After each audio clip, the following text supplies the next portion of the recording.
No todas las historias están hechas para ser contadas, pero alguien tiene que escucharlas. Esto es Frecuencia Macabra. Santiago de Chile no duerme igual cuando cae la madrugada. Las calles se vacían, pero los hospitales nunca lo hacen. Hay edificios donde la luz no se apaga porque no puede, porque apagarla sería admitir que ahí pasan cosas que no deberían ocurrir. Durante años, entre camilleros, auxiliares y personal de aseo, circuló un rumor que jamás apareció en los diarios. Un rumor que nunca fue confirmado, pero tampoco negado.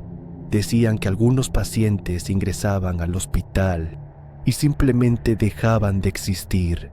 No morían, no eran dados de alta, no figuraban como fallecidos, solo desaparecían del sistema y todos los rumores apuntaban al mismo lugar.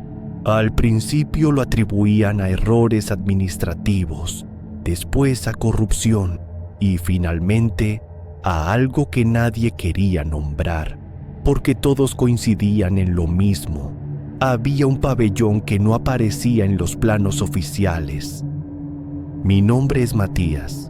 Fui técnico paramédico durante 7 años en un hospital público del centro de Santiago. Si nunca has trabajado de noche en un hospital, déjame explicarte algo. El tiempo no avanza igual. Las horas se estiran, los sonidos se amplifican y el silencio pesa.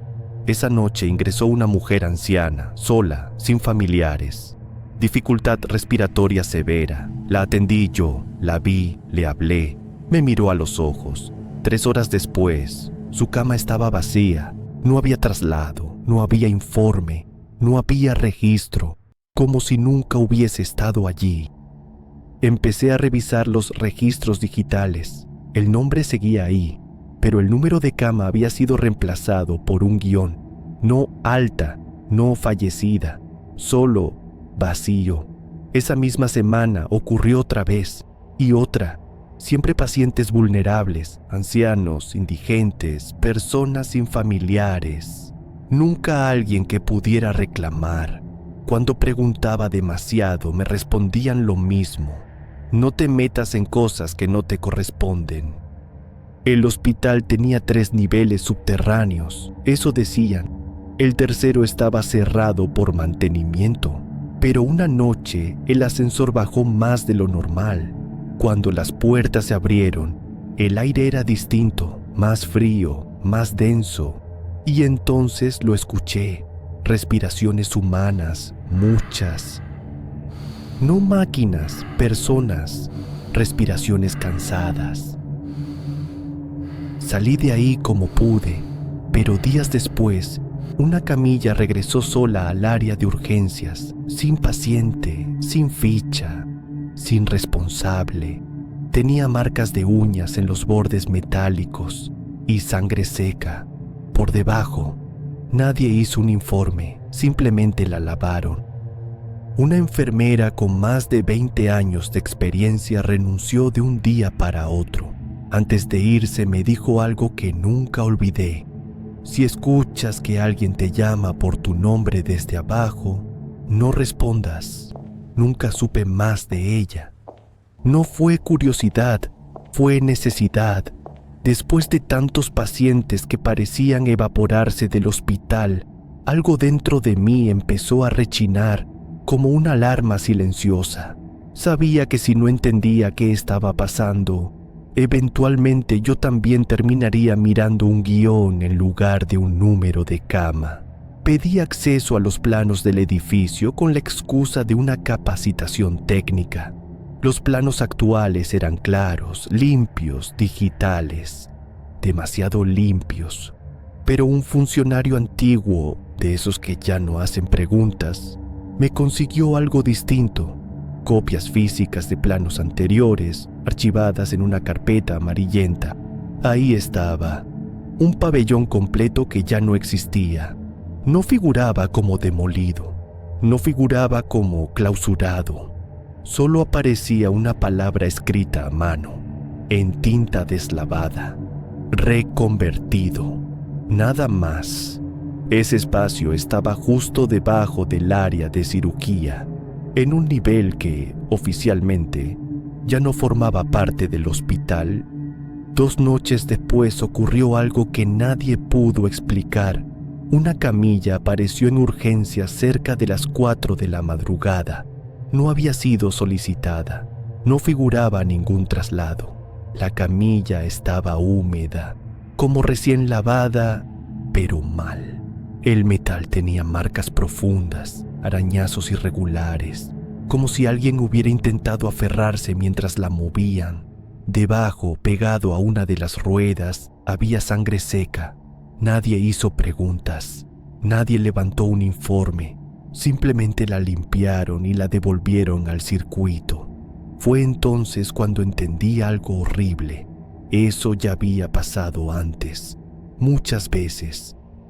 Empecé a buscar fuera del hospital, foros antiguos, publicaciones perdidas en redes sociales, familias preguntando por personas que nunca regresaron. Todos los relatos tenían los mismos detalles: ingreso hospitalario documentado, última llamada desde urgencias, silencio, hospital negando el ingreso. Algunos llevaban años buscando, otros ya se habían rendido. Lo más inquietante era que nadie hablaba de muertes. Hablaban de ausencias administrativas, como si el sistema hubiese decidido que esas personas no valía la pena recordarlas. Una madrugada, el hospital quedó sin electricidad. Los generadores tardaron en activarse. Durante esos segundos de oscuridad absoluta, el hospital respiró. Desde el suelo, desde debajo de mis pies, se escucharon golpes. No eran explosiones, no eran caídas, eran golpes humanos, rítmicos, desesperados, como alguien golpeando una puerta desde el otro lado. No debía hacerlo, pero bajé. El ascensor se detuvo en un nivel que no tenía botón. Las puertas se abrieron lentamente. Había camas alineadas, pacientes vivos, sedados pero respirando. Algunos tenían los ojos abiertos. Había monitores antiguos, instrumental quirúrgico obsoleto y personal que no usaba identificación. En la pared, un letrero oxidado decía: área de observación prolongada. No había fechas, no había horarios, solo espera. Encontré un cuaderno. No era oficial, no tenía logos, solo hojas manchadas y nombres escritos a mano. Cada nombre iba acompañado de una fecha y una palabra repetida una y otra vez: transferido. Pero no había destino, no había hospitales, no había cementerios, solo transferencia, como si esas personas hubieran sido movidas, no a otro lugar, sino a otra condición. Uno de los pacientes abrió los ojos. No fue un movimiento brusco, no fue un despertar repentino, fue lento, como si llevara horas consciente y recién ahora se permitiera mirarme. Tenía la boca entreabierta, los labios secos, la piel pálida, estirada de una forma antinatural sobre el rostro. Sus pupilas estaban dilatadas pero enfocadas. Sabía que yo estaba ahí. Intenté decir algo, cualquier cosa, un nombre, una pregunta, pero no salió sonido alguno. Entonces lo entendí. No estaba sedado del todo. Ninguno de ellos lo estaba. Estaban conscientes, pero incapaces de moverse, capaces de sentir, capaces de recordar. El hombre intentó levantar la mano. Solo logró mover un dedo. Ese pequeño movimiento me destrozó más que cualquier grito, porque no pedía ayuda, pedía confirmación. Confirmación de que alguien del mundo real todavía podía verlo.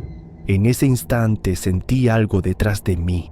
No pasos, no respiración, presencia. Una voz habló muy cerca de mi oído, en un tono bajo, administrativo, casi aburrido. No debería estar aquí abajo. No me giré, porque supe, con una certeza absoluta, que si veía su rostro, yo también pasaría a formar parte del pabellón. La voz continuó. Ellos ya están en observación. No interfiera. Observación. Como si fueran datos.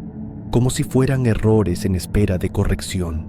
Retrocedí sin dejar de mirar al paciente. Él parpadeó una vez. Y en ese parpadeo entendí algo peor que la muerte. Aquí nadie esperaba salir.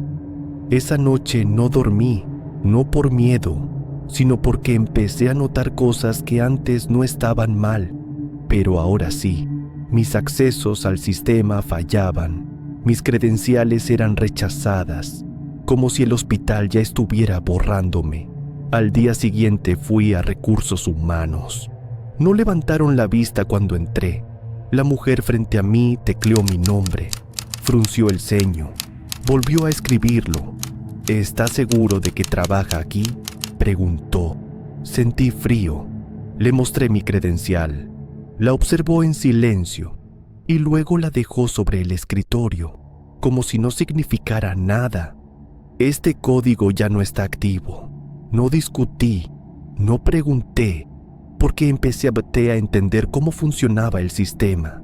No necesitaban echarte, solo necesitaban desvincularte de la realidad administrativa. Renuncié ese mismo día, no firmé papeles, no me pidieron firmas. Salí del hospital caminando y cuando miré atrás, sentí algo horrible. El edificio ya no me reconocía. Años después intenté cerrar ese capítulo de mi vida. Solicité mis antecedentes laborales para un nuevo empleo. Cuando llegaron, el vacío era absoluto. No había contrato, no había cotizaciones, no había turnos. 7 años de mi vida simplemente no existían. Fui personalmente al hospital, pregunté por antiguos compañeros. Nadie los conocía, mostré fotos. Nadie aparecía.